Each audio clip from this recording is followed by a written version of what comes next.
disability attorney for over 35 years, and I wanted just to correct one thing. John's going to talk about the disability and not the pension. Disability is what he does. And I've known John for 7 or 8 years, and John is the only disability attorney that I know that understands the Bell Rozelle Disability Plan, and he's tried to change it. He's tried to get an audience with Roger Goodell, with Pete Smith, Gene Upshaw, but they do not want to, but they won't give him that audience because they don't want to hear what he has to say. And the reason I say that is, and I'm not going to steal John's thunder, but, and John will agree with me, I'm sure, that the current NFL disability plan is illegal. And John's going to explain why it's illegal. I've been seeking benefits from the NFL since 1979. That's a long time. And when I was the NFL's own doctor, rated me 80% or greater disabled in 95, I was denied the benefit, told to go find a sedentary job, but to tell your employer that you need to rest frequently on the job. The bottom line is, who's going to hire you? It's just, you're damaged goods. And my question is, with the plan, some of the aspects of it that are just glaring violations would be the vocational aspect. There is no vocational aspect. In corporate America, if you become disabled, you see a vocational specialist and they'll test you. And they'll decide what you're able to do, what you're not able to do, and what types of jobs you might be able to do, and then you'll try it short term. And if it works and it pays a salary that you can live on, well, then you give it a try. But in the NFL Disability Bert Bell Plan, that's totally missing. The other aspect of it is, everybody on the disability board is either in an extreme conflict of interest, everywhere from Tom Condon, who's no longer there, to Dave Duerson, who was there, and he's no longer, he killed himself, to Jeff Van Note, and now Sam McCullum. They either work for the league, they're employed by the NFLPA, but the saddest thing is they have no training in disability or medical care. So you have people that have no training at all making medical decisions that affect your life. And I remember that, and then I'll let John speak because keep going, we're doing well. I talked to Jimmie Giles recently. Jimmie Giles and I were teammates in Tampa for a couple of years. And John can talk about Jimmie because Jimmie is one of John's clients that he's trying to get disability for. And I talked to Jimmie in the last month. And Jimmie shared this with me. He says, Dave, he said, I called Dave Duerson 10 months before he killed himself. And I said, Dave, why isn't the disability committee giving me disability? Look at my injuries. I meet all the qualifications, but they keep denying me. They're giving him the lowest level of disability. The reality is, because of his injuries and he qualified for Social Security disability, he should get full disability. And you're going to be shocked. Well, you're not shocked. You're going to find it interesting what Dave Duerson told me. Dave Duerson said, Jimmie, the Groom Law Group tells us how to vote.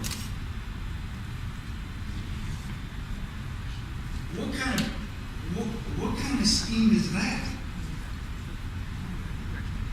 that's the chances you have of getting disability. And, D. Smith said about 3 years ago, he had this big, it's a Super Bowl, he says the Groom Law Group is gone. They don't represent, as far as the disability plan, I got rid of them. But if you look at the LM2, the Groom Law Group, Larry Lomedy, they're paid by the NFLPA, the NFL, and the Bell Rozelle Disability Plan. So the reality is, they work for all three of them. And Larry Lomedy's answer was, because I asked him, Larry Lomedy is the lawyer that, when I complained enough, Roger Goodell called me. One day at PR called him. I took 28 minutes of his time. I wouldn't let him off the phone. And at the end of the conversation, Roger says, Dave, who do you think I am, God? And I said, no, Roger, but you get the power to clean this mess up. Well, he sends me Larry Lomedy, a lawyer that works for Hogan and Gump. Hogan and Gump is the 18th largest law firm in the world. And Larry was going to help me. Well, about 4 months later, I get an anonymous thread on the blog saying, Dave, you better be careful about what you say. And my editor, Robert Lee, he understands the technology way better than most people I know, certainly better than anybody that the NFL has. He traced it back on their IP address, and it came out of Larry Lomedy's office. He could even tell you what desk it came out of. Larry Lomedy's answer was, it was a young intern, and she's been disciplined, and she learned a very hard lesson in life. And I'm thinking, that's how much the NFL or the NFLPA wants to help you. So, it's just,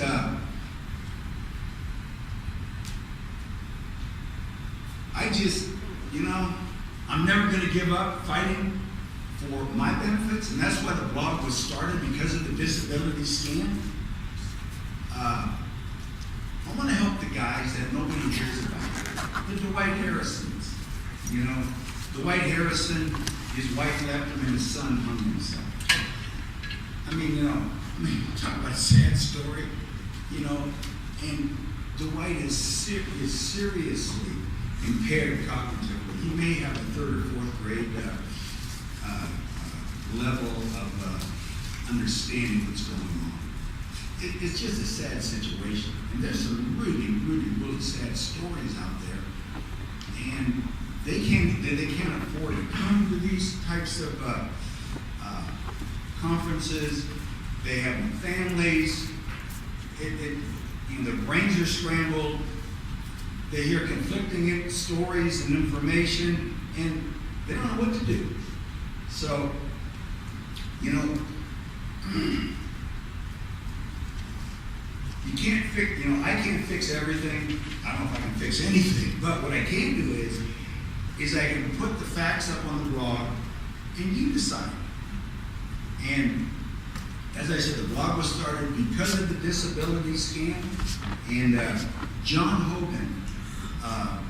John Hogan's a great guy. He's fighting for all of us. And so, I'm going to introduce John. And John can tell you, some of the ins and the outs of the problems he's had. But, the last thing is, it seems the longer that things go on, we keep hearing, they're going to give us less, but it's really more. And the latest thing that I've heard is there's a couple cases. One is Stuart Andrews. He's up in player that played in the NFL. He lives up in Canada now. And he qualified for full disability, and the NFL, turned him down. And the doctor that turned him down never even examined him. You believe that? Never even Dr. Bach, he's the new Dr. No. I don't know where they get these guys at, but, and Stuart sent me the email where Dr. Bach turned him down. He never even put a finger on it. And, but in the next sentence, he was crying for his $500 fee. Well, a couple of years ago, Harold Henderson called Andrew Stewart, I think it was on some vacation day, holiday, or I'm not sure which one it was, and says, Andrew, we gotta work this out. Andrew says, nothing to work out, I want my benefits. Well, I spoke to Andrew about a month ago. As I said, Andrew, you know, how's your claim going? Because you got another favorable ruling by the judge. The judge ruled, you know, clearly, you know, you deserve full disability. And he said, you know, Dave, he said, I finally got those dirty, I'm going to leave it, you know, the words off that he said, the pay, but I had to sign this non-disclosure. I can't talk about it. Now, in all fairness, you know, what that's put his family through, I mean, what he's been through, if he did talk about it and he lost his benefits, I guarantee you, I mean, that's how he survives, and he finally gets it. So, you know what? I don't blame him, you know, for not talking about it, because if he does, he'll lose his benefits, and he's fought all this time for it. And, you know, and then Jimmie Giles told me, I'll let John talk about it, but that's the new scheme that the Groom Law Group, and the Groom Law Group, believe me, they run the disability plan. Make no bones about it. They are the ones that run that plan. And Doug L., they've done it since 1994, and the more claims that they deny, the more money they make, the more fees they get.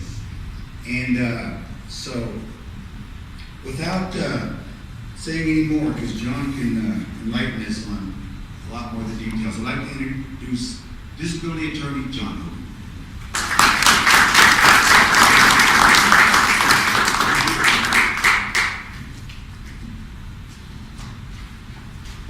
Good morning. Now that Dave's given my presentation, I'll be happy to take any questions. And I do need to correct Dave on one thing.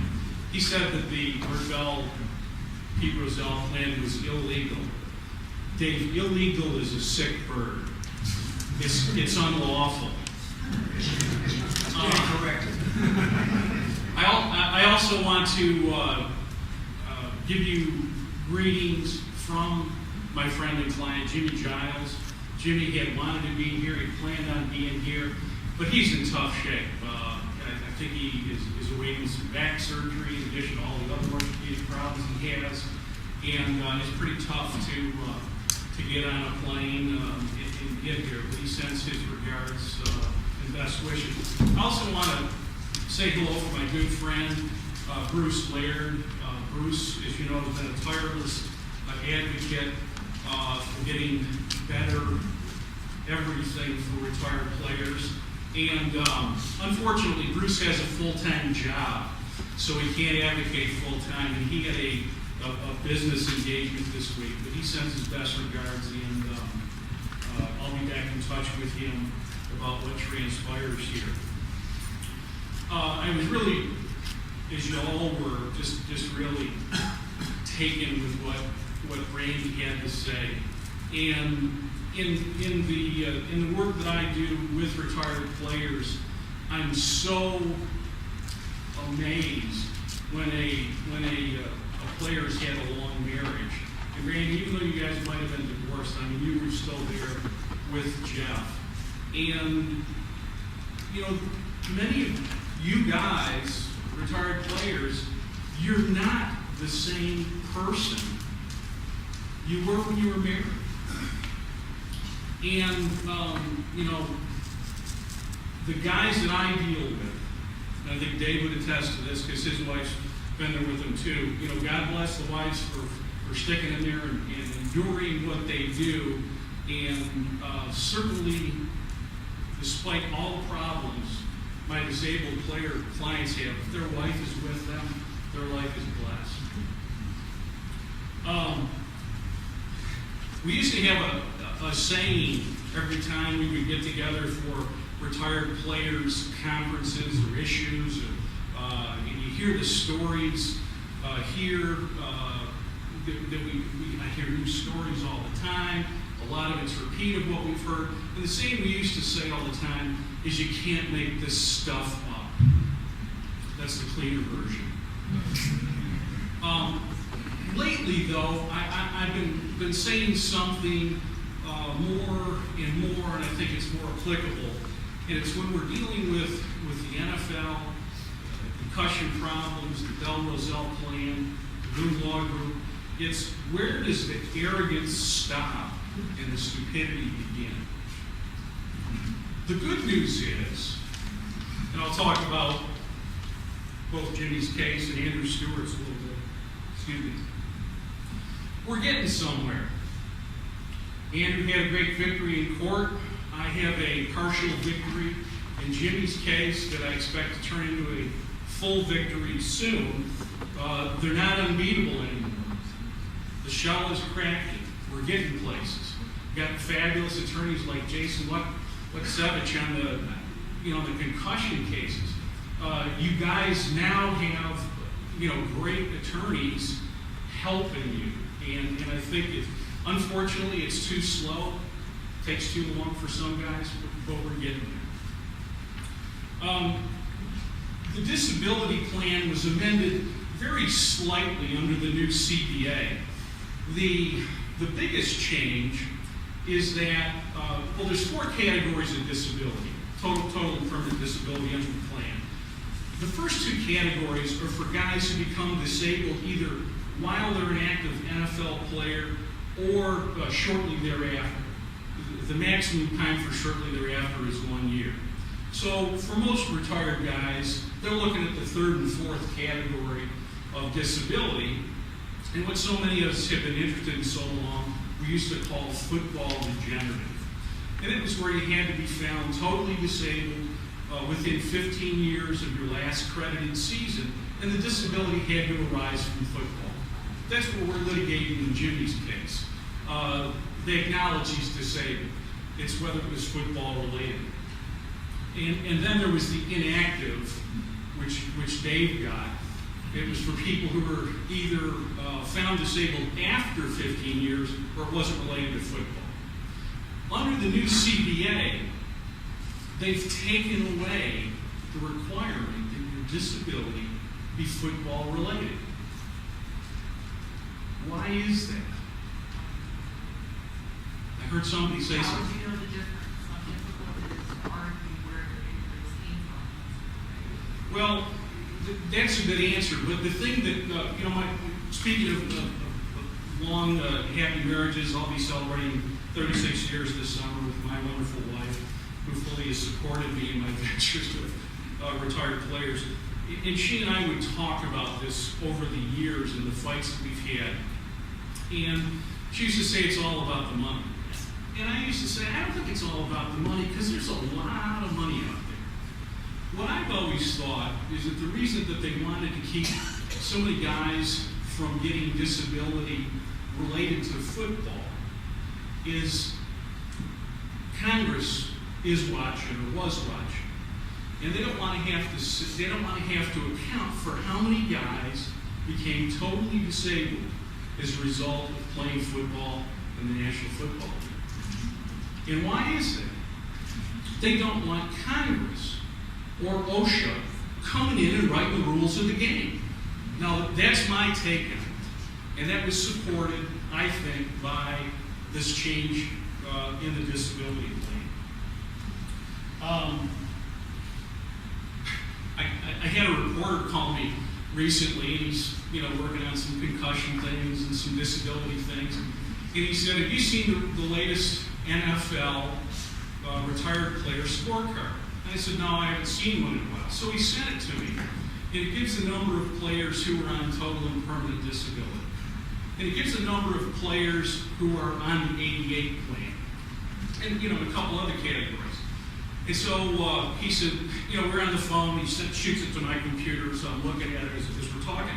And he said, what do you think of that? I said, well, it's kind of funny that they call this a scorecard, because it doesn't tell you how many guys have applied and been denied. Which I told him reminded me of a former old Buffalo Bill, Isaiah. I don't know if you played with Ernie Warlick, but certainly you knew him. And after Ernie's career with the Bills, he was a local big star in Buffalo. He decided he had a career as a sportscaster. And so one of the local stations had him on, and he didn't last real long. And it was for things like this. I remember one night, he's giving the sports cast, and he says, oh, this just in, an updated score from the Yankees-Red Sox game. In the 8th inning, it's Yankees 6. So, without the whole story, the scorecard is kind of useless. Dave touched briefly on some of the problems with the plan. He could probably give my presentation because he and I have discussed the problems so much. On one hand, it will be easier for some guys to qualify for the higher category of disability because they've removed this football requirement, and that's good. But there's still a lot of problems for a guy who tries to qualify under the general standard. The general standard would be is if you're not on Social Security disability, you would have to go through their gauntlet of their doctors, their neutral physicians. And there's a lot of problems with that. First of all, they use only a few carefully chosen doctors, and I think their exams are very incomplete. They send a questionnaire that they've been using forever, where they detail all of the players' injuries, and then the doctor has to say, is this due to NFL football? And recently I've had 2 cases that had almost exactly the same thing. Both players had significant problems to all of their from the shoulders down to their fingers. And I look at Elvin's hands and fingers. A lot of you guys, problems with the shoulders, problems with the elbows, surgeries now. How many problems with the wrist? Your fingers, out of joint, going in different directions. So in both of these exams, this doctor noted that these players had these problems with both upper extremities. Yes, due to football, NFL football. And then they asked the doctor, is this player totally disabled to the extent that he cannot engage in any job for remuneration or profit? And the doctor says no. And so then they ask him what is totally improper. The doctor's not qualified to say what kind of jobs a person can do. But they say, what kind of work can he do? So they'll say, sedentary to light. Well, if a person is limited to sedentary to light, and unless they have some very proficient skills, you need good use of both of your upper extremities to do a job. And they totally ignored it. And I tell you, one of the reasons I benefited, yesterday we were talking about California workers' compensation. Any of those who've been through it know that those doctors do extensive examinations. Dr. Einbund, Dr. Newland, their reports are 40 pages long. They discuss everything. And it just so happens both of these players had fairly recent reports from California that significantly detail these upper extremity problems and place limitations on them. And I am positive I'm going to be able to use that and win their Social Security case, which then will in turn win their NFL case. But again, if a guy is not able to access Social Security, he's at the mercy of these NFL doctors in their inadequate exams. And let me clarify this. A medical doctor is not trained or qualified to tell you if you can work or what jobs you can do. Rather, what they're supposed to do is set forth the limitations you have. And based upon a full work week. You don't need to be an invalid, it's 8 hours a day, 5 days a week. How much walking and standing can you do? How much lifting and carrying? Do you need to alternate between sitting and standing? Do you need to take excessive rest breaks? Do you have limitations on the use of your hands? And unless you know these things, someone who is trained vocationally can't tell you whether or not this person could actually work. The other thing that they do a very poor job of is, obviously more and more we're seeing guys with the cognitive problems. So they'll send him, the NFL plan will send him to neutral position for his orthopedic problems. And he says, well, he's not totally disabled, he can do sedentary leg work. And then they send him to a neurologist or neuropsychologist to test the cognitive problems. And he says, well, he's got problems, but he's not totally disabled. Well, if you put the two together, you might have somebody who cannot sustain work. And that's one of the reasons why I highly recommend, if you can take the Social Security route to get established your disability, that you do it. Social Security isn't necessarily easy. It's not necessarily a picnic, but we have a lot of well-established rules. And one of the primary rules is you have to consider all of a person's problems in combination. The plan still does a terrible job of putting those together. Dave touched on both the board and the Groom Law Group, and I'll speak a little bit about those. As Dave mentioned, the board appears to do what the Groom Law Group recommends they do.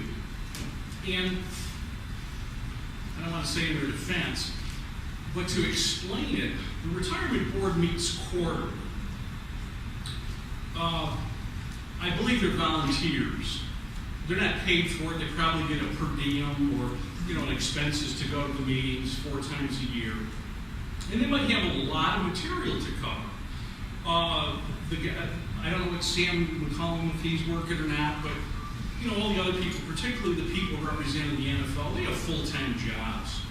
And they're supposed to go through all the material for the disability claims.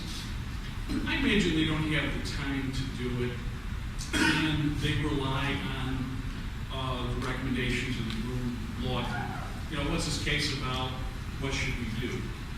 Now, if it's a case where a person's been sent to one of their doctors and the doctor says he's not disabled or he is disabled, that's pretty simple. They just say, okay, fine. In my experience, I've never seen them question an unfavorable medical opinion, but they certainly have questioned favorable ones. Andrew Stewart's case is an example. But it's clear to me, and there's some case law established out there now. The plan is supposed to be governed by federal law or ERISA law. And one of the things that we want to consider sometimes when we have an ERISA case is there a conflict of interest with the decision maker? And several other players, including Brent Boyd, in my case, Andrew Stewart's case, several of us have raised the issue that the board's conflicted. But the courts have come out and said, well, there's not really a conflict of interest because it's what we call a balanced board. Excuse me. There's 3 members there to represent the NFL, and there's 3 members there to represent the players. Well, that's legal theory only. It is not the fact. The retired guys, for whatever reason, aren't looking at the records. They're not asking the questions. They're not really advocating for the retired players like they should be. And I think this was pointed out to me after Dave Dewerson's suicide, when Alan Schwartz, who at that time was still on the NFL and concussions beat, and he asked Doug Ellie said, well, after Duerson's suicide, you think maybe the board needs to revisit some cases? And Doug Ellie said, no, all our decisions are usually unanimous. Why? To me, that said, what's going on here? But anyways, they're supposedly, in my experience, they're just not advocating for the retired players like they're supposed to be doing in theory. And in the Eller case, or the first Eller case, that was one of the things that we were trying to interject and trying to tell the court is, the PA really isn't doing what they're supposed to be doing for retired players in some regards, including on the Disability and Retirement Board. I'm going to talk very briefly about the Groom Law Group. Hey, they're a preeminent labor law firm, maybe the best in the country, and they do an outstanding job for their clients. Problem is, I can't tell who their client is. Their general counsel to the plan is day-to-day reference until Gene Upshaw was in there. They were also advisor to the PA side at the board. And I think Dee severed that tie, but they're still the general counsel. And as Robert found in the tax filing, the Groom Law Group was, a couple years ago, was paid $919,000 for work for the PA, which I assume was above and beyond what they do as general counsel.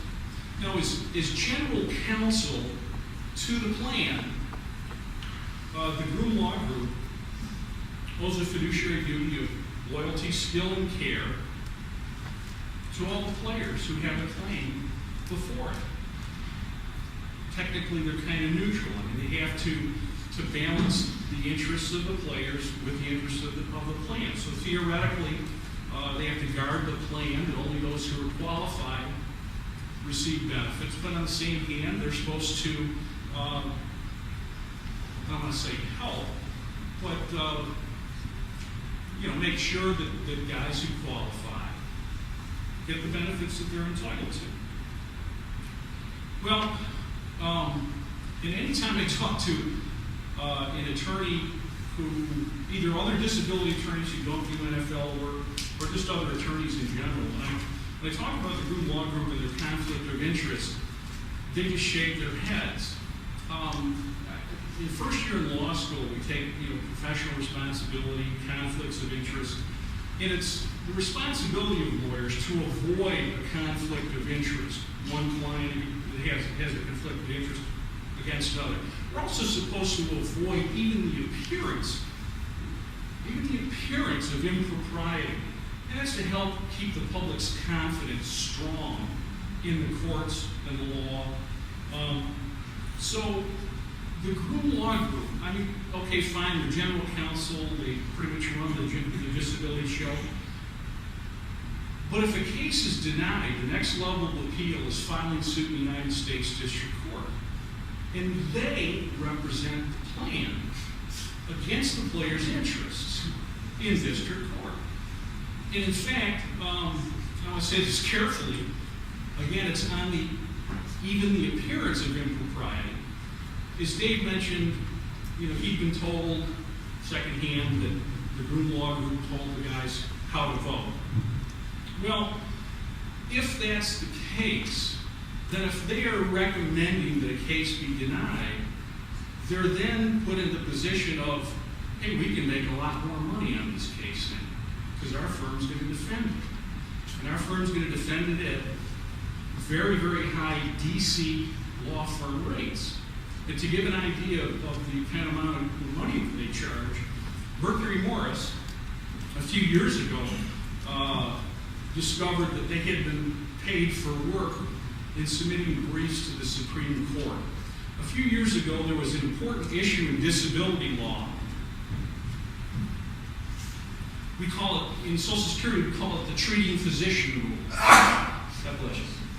And under the treating physician rule, if a treating physician is supportive of a person's disability, and that opinion is well supported by the objective evidence, and if there's no substantial evidence to the contrary, then the treating physician's opinion rules. So the Ninth Circuit had a couple of cases, Ninth Circuit, California. They said, we think this treating physician rule should be applicable in disability cases covered by ERISA, and the plans covered by ERISA. So the cases were appealed to the United States Supreme Court. The Groom Law Group, on behalf of the plan, filed 2 amicus briefs. Amicus is a friend of the court. You're not directly involved, but you have an interest in the outcome. So we filed 2 briefs. One was 15 pages, the other was 16 pages. It was identical fact issue. They were essentially a consolidated report. Pages, most of which was duplicative, they were paid $142,000 by the plan. And Mercury filed Freedom of Information or something like that and filed a complaint with the Department of Labor. And the Department of Labor says, no, you know, it was money well spent because that might help, you know, keep them from paying in some case. And my thought is, why in heaven's name would the plan, which is there supposedly to benefit players, want to fight against the treating physician rule? Why wouldn't you want to have a case granted where the treating doctor's opinion is well supported and nothing to the contrary? Abusive. And anyways, the last thing directly on the Groom Law Group is the kind of crazy deal we got going on in Jimmie Giles' case. When Jimmie's case was in front of the retirement board administratively, again, there was the Groom Law Group as counsel to the plan and owing a fiduciary duty to Jimmie. So they denied the case. We filed in court. They're then representing the plan against Jimmie.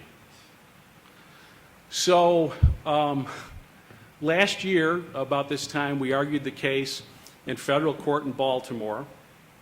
And really, it was one of the highlights of my legal career. Doug L. said hello to me with a big smile on his face before the hearing, and afterwards he turned and ran away. But anyways, the court remanded Jimmie's case because of errors the plan had made and abuses of discretion. So they sent it back to the retirement board for reconsideration in light of the judge's order. So guess who's back there as general counsel to the plan? You know, the Groom Law Group's there. I'm not there. So now they're back in the dual role of attorney for Jimmie, attorney against Jimmie. Anyway, so I'm not going to go into great detail about Jimmie's case, but again, I think we made some significant progress getting the remand from the court. The decision is on the blog, and I was happy to hear that, you know, not all court cases are published, but I got a notice from the court, Jimmie's case is going to be a published case. It's going to be in the law books, so Jimmie's kind of immortalized for you know, taking some good whacks at the plan and showing that they've abused their discretion in a couple regards. But the board met in February and considered Jimmie's case and came up with another denial that I believe is completely contrary to what the judge has already held. And I talked to the, you know, I won't get into the details of it now. Hopefully soon I can share them all with you. But in talking to the attorney from the Groom Law Group the other day, you know, about going forward, And he's asking me if I'm going to go back to court. I said, heck yes, absolutely. And I said to him, are you sure you want to go back to court? And you know, so anyways, we'll see, but we're making progress. One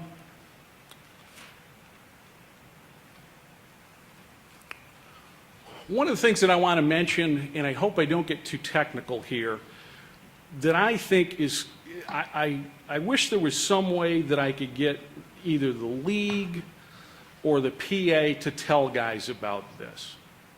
And it's keeping your Social Security insured status.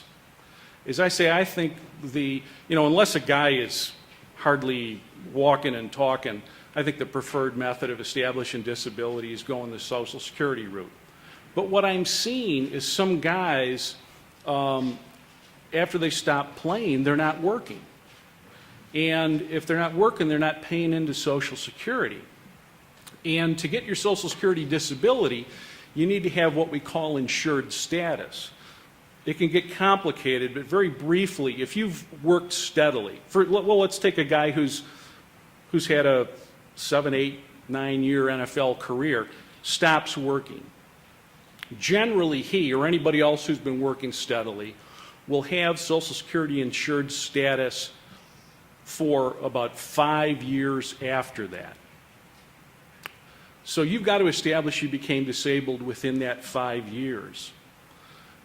If your disability happens in the 6th year or the 7th year, you're out of luck.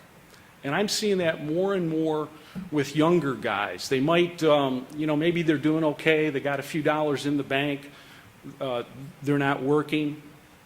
But I think it only takes, I think it's $1,140 of earnings to get a quarter of coverage. So for less than $5,000 worth of earnings, you can get your 4 quarters of coverage for a whole year. It could be part-time work, it could be self-employment work. And what I've seen, I'm thinking of one guy who was a pretty big star who's let his insured status run out. I know that, for example, card signings, autograph sessions, anything that you might be compensated for, I think usually tax accountant is saying, well, you can write that off, business expense or whatever. You actually need to declare a little expense and keep your insured status going. That's all I'll say on that. Again, I'd love to be able, the NFL alumni had some programs. I think the PA has programs on career transition, and that's great. I mean, if you come out of the league and you're healthy enough and savvy enough and smart enough to be a broadcaster or go on to business school or anything like that, that's fabulous, wonderful, God bless you. But not everybody is.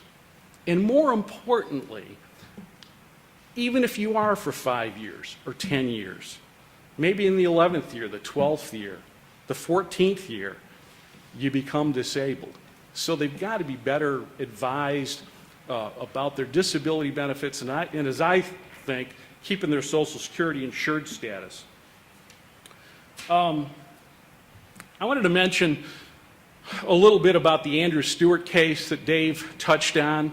I thought it was a great case, and Andrew was a player mainly, I think, for Cleveland in the NFL, but then he went on to the Canadian Football League and ended up living, I think it's in Vancouver, and he was pretty banged up from his playing days. So it's my understanding that he had tried for a number of years to apply for NFL disability, and they kept telling him, no, you're not eligible.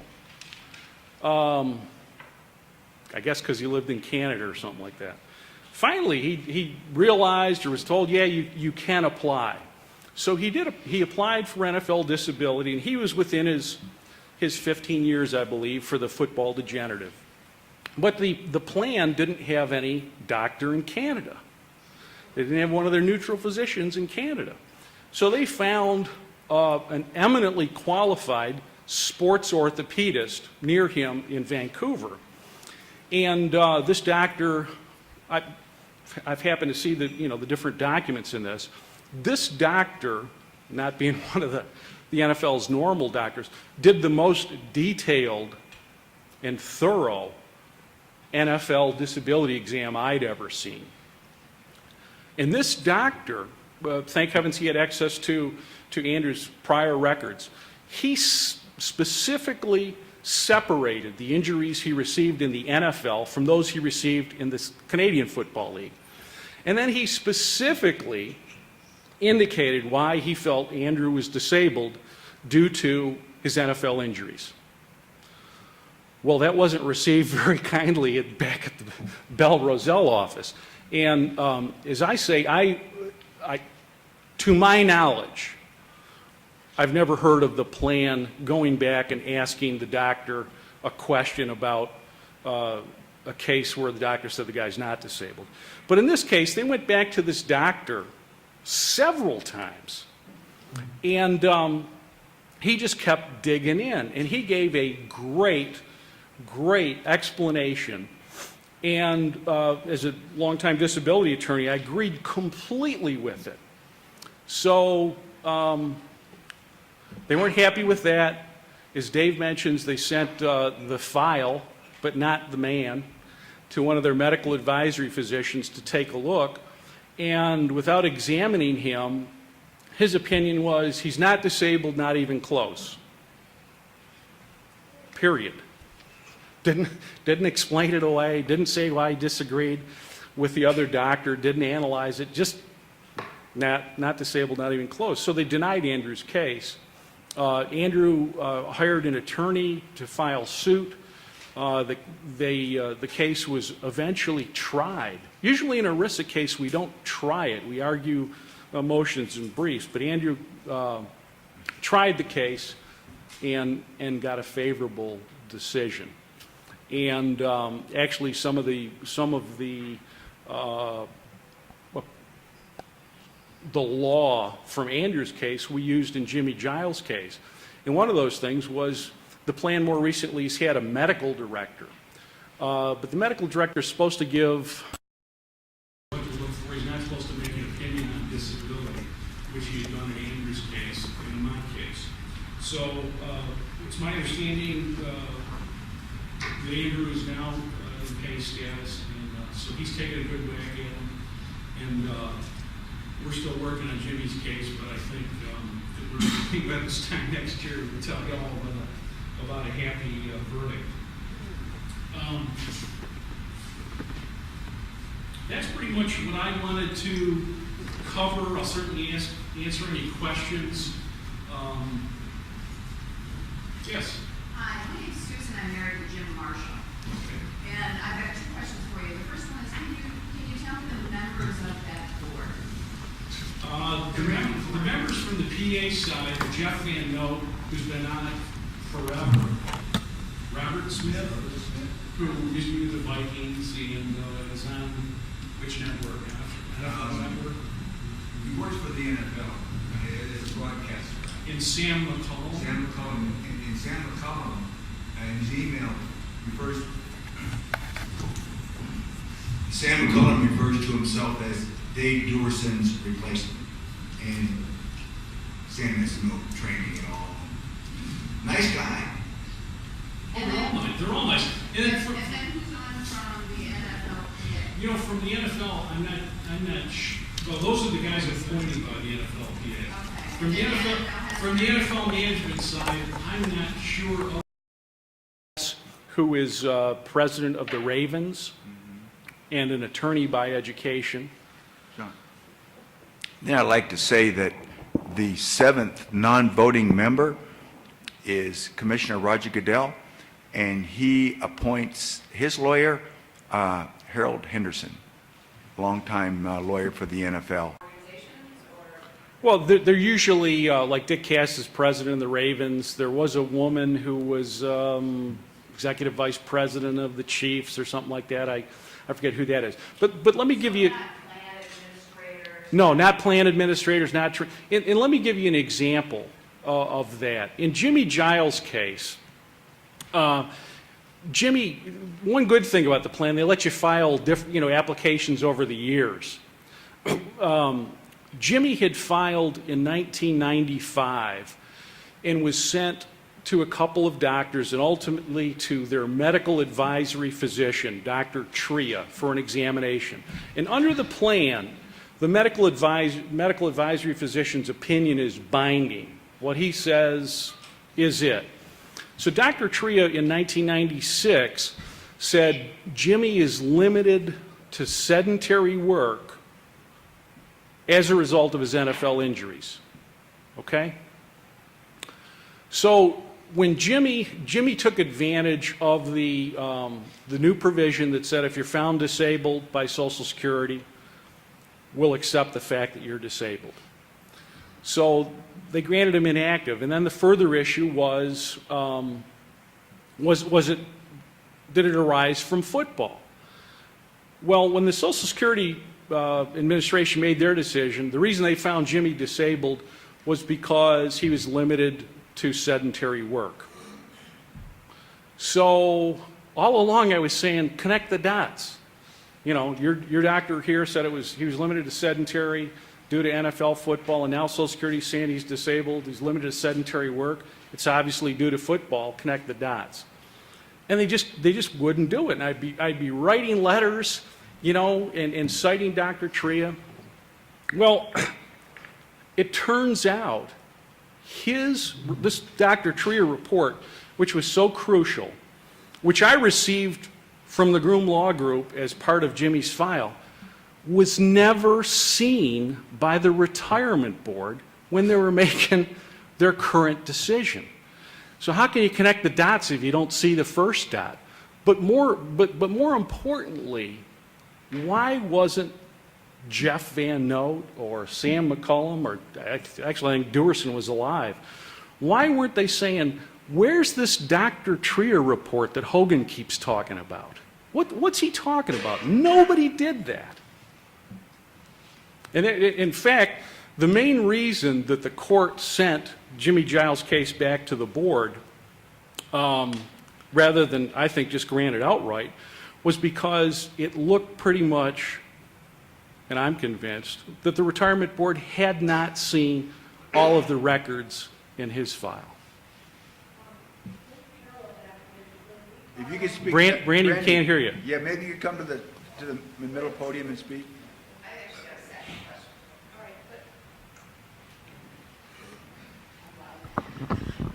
Just in reference to that question, real quick, when I went back and refiled for degenerative disc in '95, I found out who the board members were at that time. I wanted to go to Washington. I was willing to go to Washington and go before the board. They wouldn't allow that. But what they did do is they allowed me to get the names of all the board members, and I personally sent Jeff's file, which was about this thick at that time, to each one of the board members prior to their board meeting, and that's one thing I would suggest anybody does. Well, yeah, Brandy, obviously that's great advocacy, but, you know, I didn't realize until a couple days before we went to Baltimore to argue the case of this omission. I've been thinking all along, well, this is part of his file. You guys sent me the file. This is in here. And what I realized was I was getting ready for the hearing, whenever the retirement board considers records or letters, they put a little stamp down there, RBM, retirement board meeting, and the date.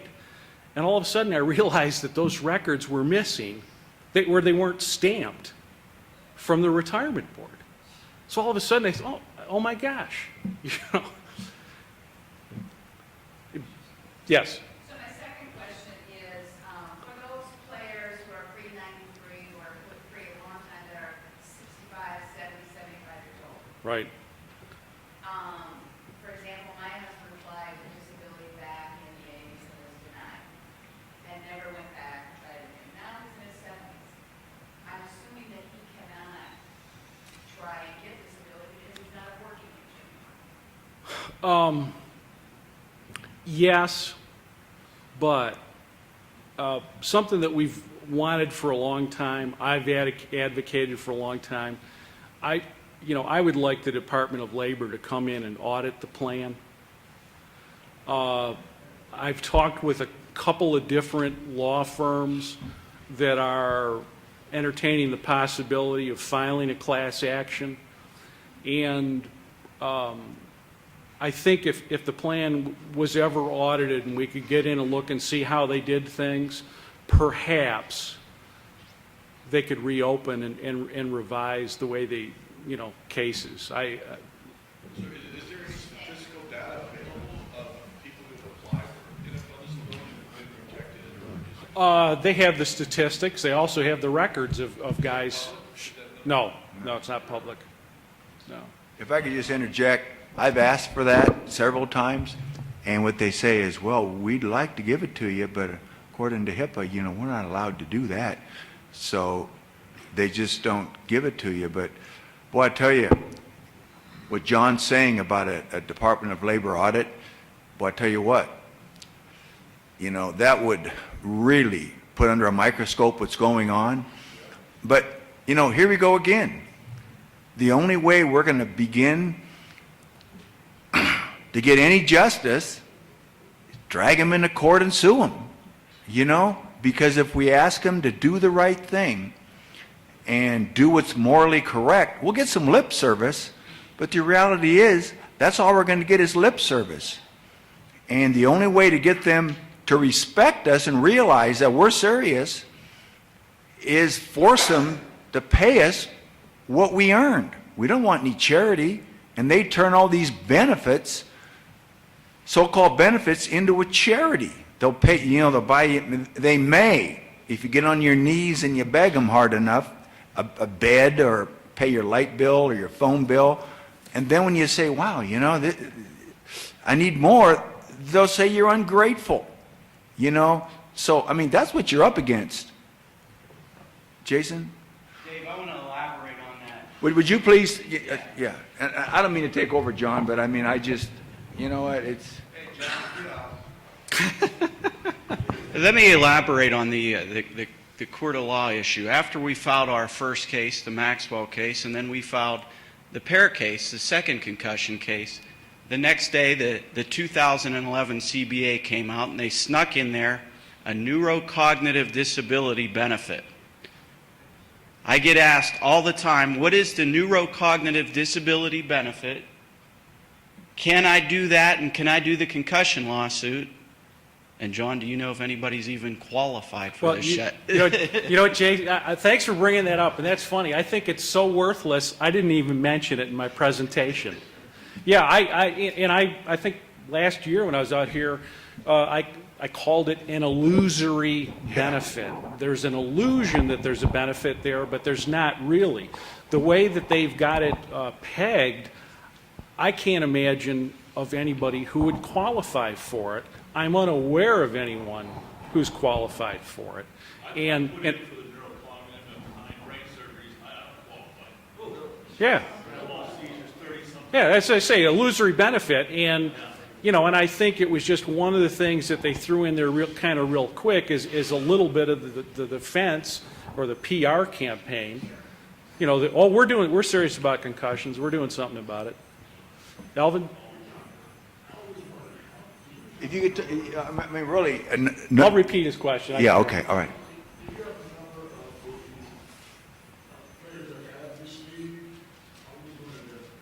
Players who've received what? It was in that incomplete scorecard, and I want to say it's about 1,100. And of course, that's the different categories. I'd say the great majority are the lower paying category. And as In 2007, at the congressional hearings, I think it was 284. well, in the numbers, and the numbers have gone up significantly because they've accepted the Social Security. But again, I think the vast majority of those are the lower paying amounts. And as far as guys eligible for the 88 plan, I think there's now about it's either 315 or 350. But again, unless you know how many guys have applied and been denied, it's not a really valid statistic. Yeah. And if I could just say, the only reason that it did go up is because it had to go up. I mean, when you take professional football the most dangerous sport in the world. And as far as professions, I don't know if there's any more dangerous professions, other than being maybe a soldier in the Army. The ratios of 207 players receiving disability in the NFL would say this is the safest business you could go into, the safest job. Well, and David, I want to say there's another reason that the total number of disabled has gone up, and it's you and Robert and all the publicity, because I talk to guys all the time that aren't aware of the benefit, or they might have missed out on it for years. You guys are finally starting to learn that no, exactly. Vernon, that's what drives me crazy. Let me tell you briefly a sad story. An excellent all-pro player, you guys all know, I will not give his name, applied for Social Security. And because he hadn't worked or paid into the system a long time, he was limited to SSI, which is essentially federal welfare for the disabled. They found him disabled, and he was getting $600 a month. Okay? So somebody, said, hey, you need to call this guy. He's not getting anything from the NFL. Well, it took literally about 4 months to do it. All we had to do was get his Social Security decision to the plan. He's now going to get, I think, $50,000 a year. And he missed out on it for like 3 years, just not knowing about it. Living at $600 a month in food stamps. Yeah. How long is that How- plan available since the 94 bargaining agreement or the 88 plan? You mean the originally? That was after Mackey died. That was just Yeah. 5 or 6 years. Well, the 88 plan had started before John had died. Yeah. Named for him, yes. Yeah. Vern, I would say 2001, right around 2001, because the client that I spoke about yesterday was on it for about 10 years and died this year. So 2001, 2002, somewhere around there. And that includes assisted living, right? The 88 plan, is that part of that? the 88 plan is, you have to meet their criteria for dementia. And there's two levels of payment. They'll reimburse you if you're in assisted living or if you need assistance at home. Now, it can't be, a lot of the wives, family members are pretty ticked off that the wife can't be the one that gets the money to take care of the guy. It's got to be a skilled nurse.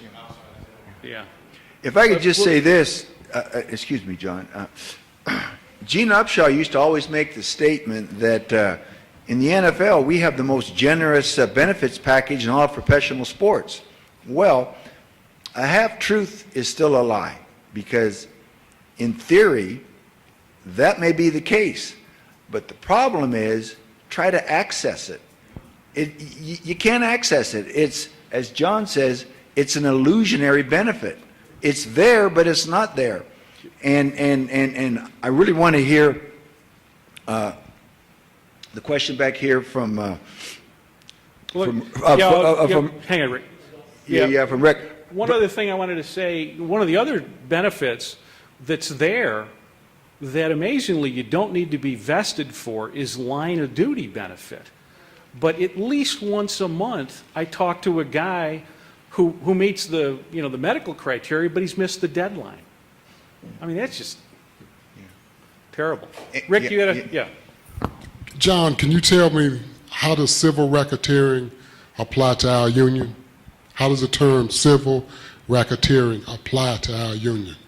And the other question, with the Brain lawsuit, would that lead to opening of the medical records, which in turn will lead to opening of who got disability, what your injuries were? How do civil racketeering and how does the Brain lawsuits all tie into, because to me, without the collusion of the union, we wouldn't be in the situation we're in, and how does it all tie together?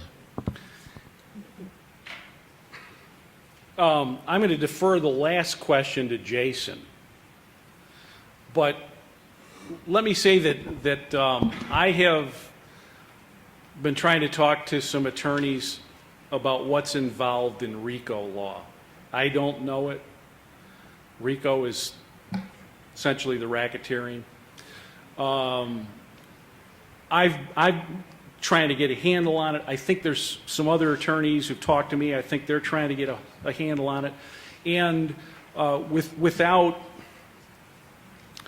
making an allegation of a either civil or criminal act, it's clear to me that the PA has been complicit with the NFL, at least in keeping down the number of guys who were disabled as a result of NFL football. I can't come to any other conclusion. I mean, you know, the money's there, you know, and they've been pretty good at paying these guys the inactive disability. But as far as the guys for football degenerative, and again, what I come back to, I've been dealing with retired players for about 10 years now. I just think they tried to keep the number down of guys who are disabled due to football because they're concerned about the harm it might do to the game, because you don't want the Labor Department coming in and writing the rules of the game. But Jason, why don't you get back up to the mic? What medical records? Yeah. No, in all seriousness, I mean, does anybody in this room have their medical records or any of their records from when they played? There are some. I know there are some. That was partial joking there. But in all seriousness, yes, that will be the discovery phase, assuming as Mr. Girardi and I were speaking yesterday, would get to that phase.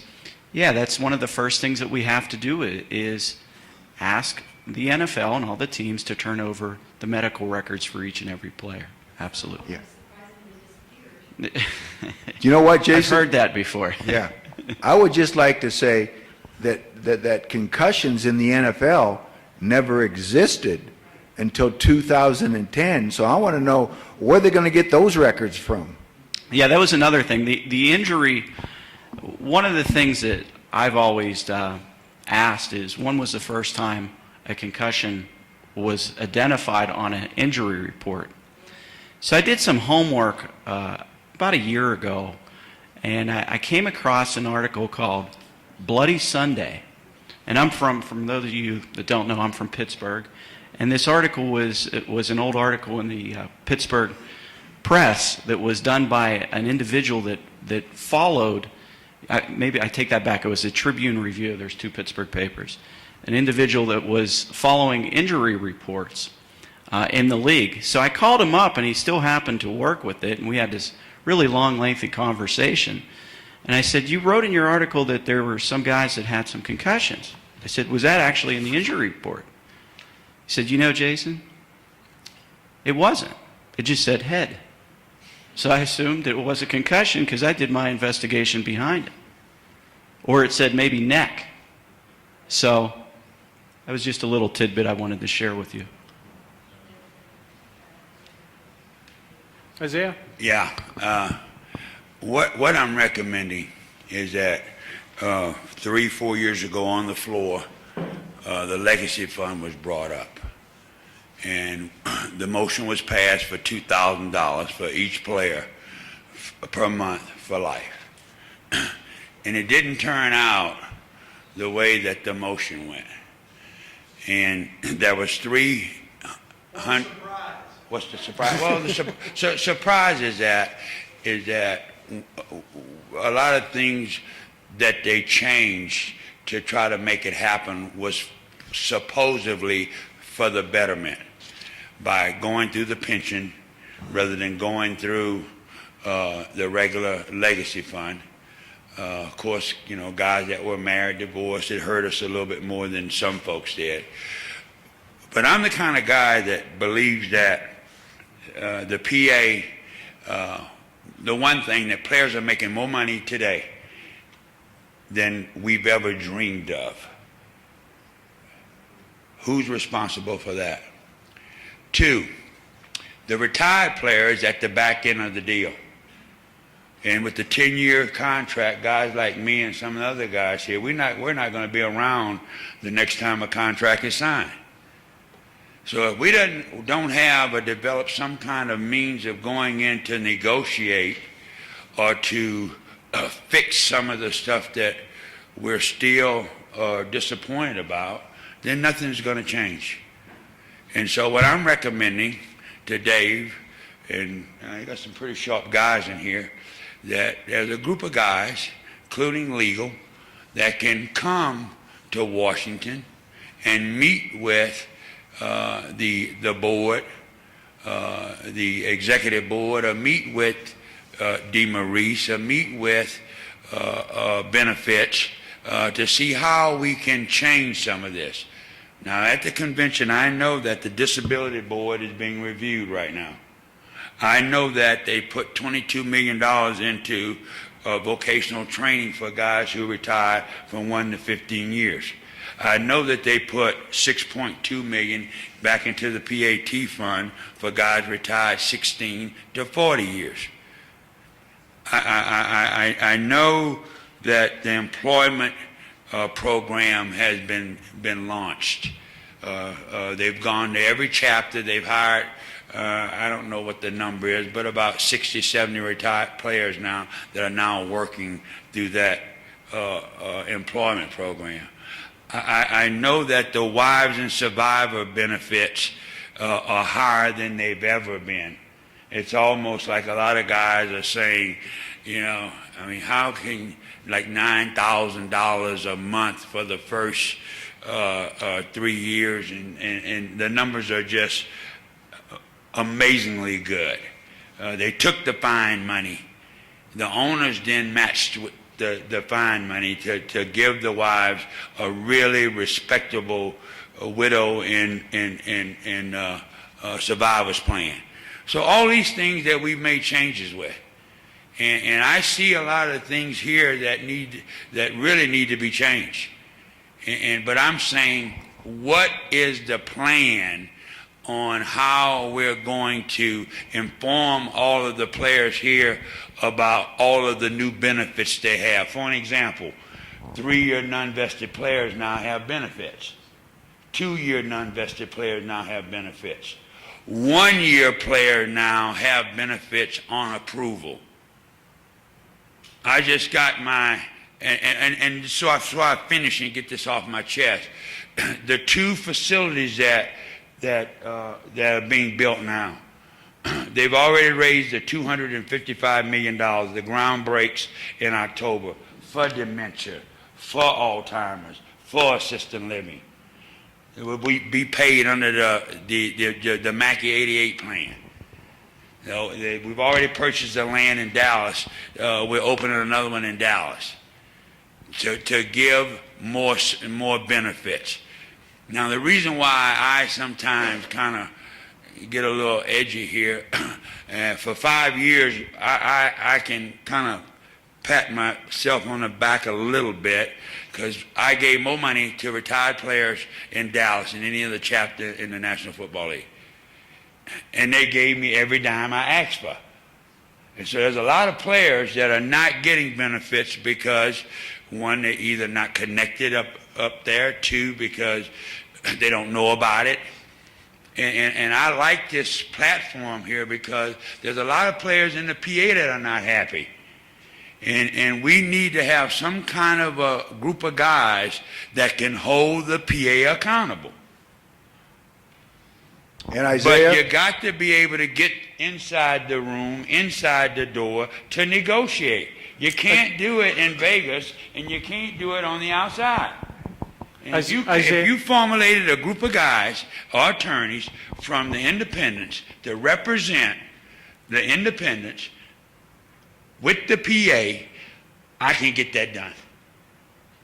Isaiah, and I want to respond to this, but only with regard to the disability. Huh? And I want to respond to that with regard to the disability. For several years, I've written proposed changes and put out why the changes are. And before the CBA was negotiated, a couple of years ago, we had a meeting here. Nolan Harrison was here, and one or two other guys from the PA. And I was going to talk on my proposals, what the problems were. Nolan walked out just before I spoke. Yeah. I've tried to get together with Dewey McLean in Atlanta. Atlanta's got the largest retired PA chapter. Yeah. I said, Dewey, I'll buy you breakfast, lunch, dinner, bring your guys. Just let me tell you. Yeah. Nah.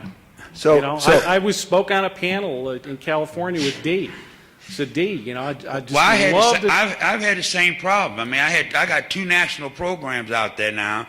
You know, I've built probably 27 homes that have been given away, and the executive board turned it down.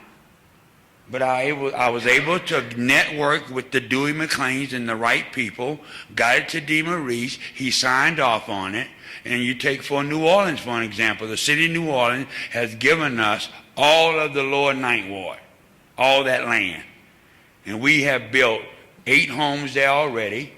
We're going to build 36 there. We're going to build another 36 in Baton Rouge. The Dallas chapter has built 12 already. We built them in Chicago. We built them in Cleveland. We built them in Houston. And I got turned down. Absolutely no.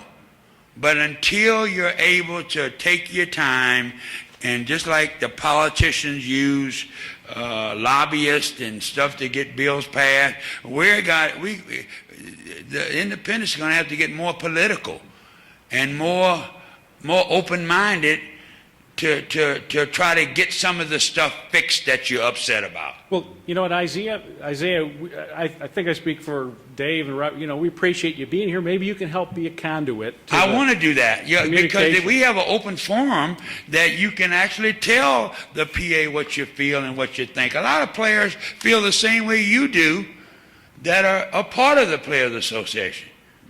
You got a lot of people that are not a part of no association.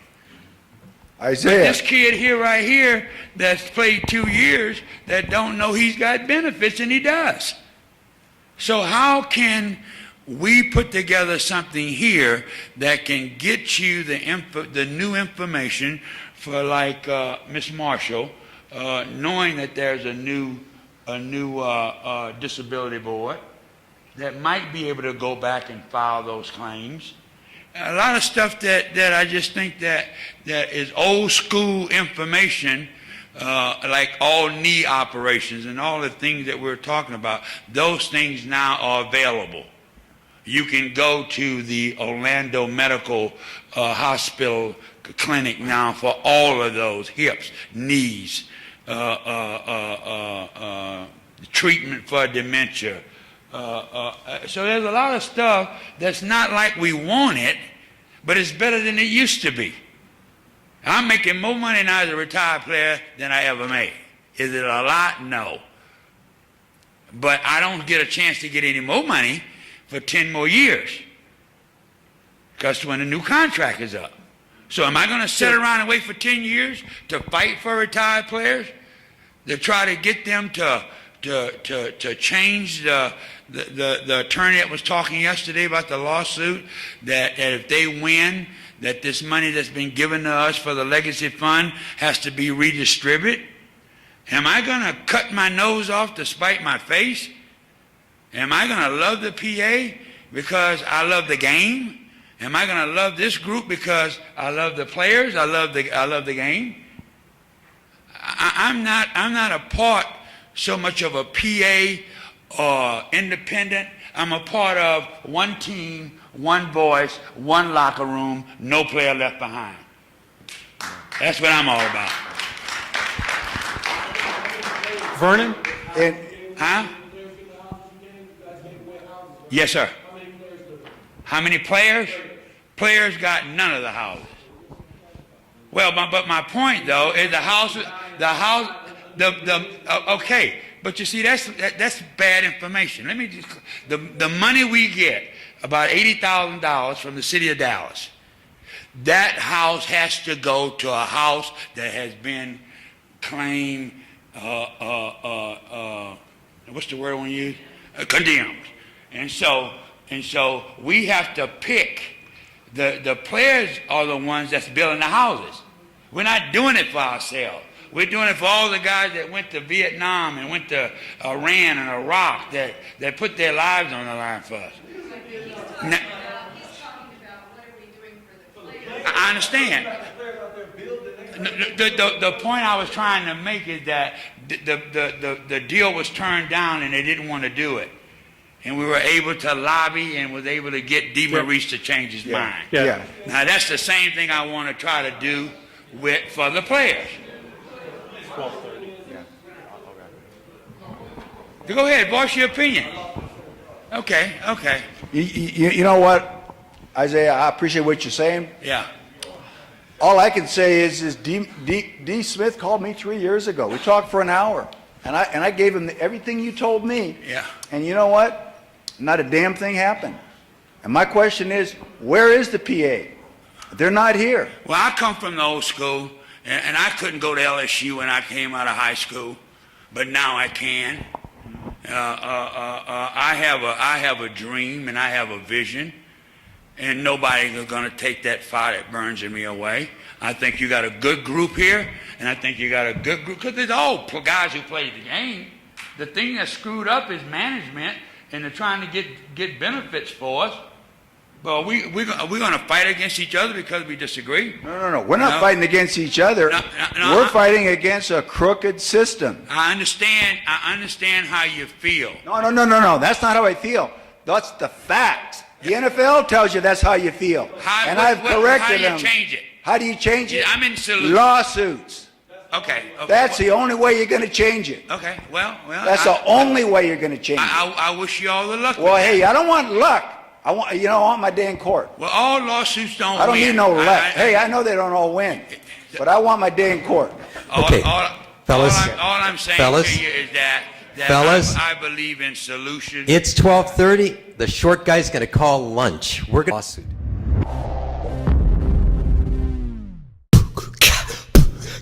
Boom boom boom boom boom boom boom boom boom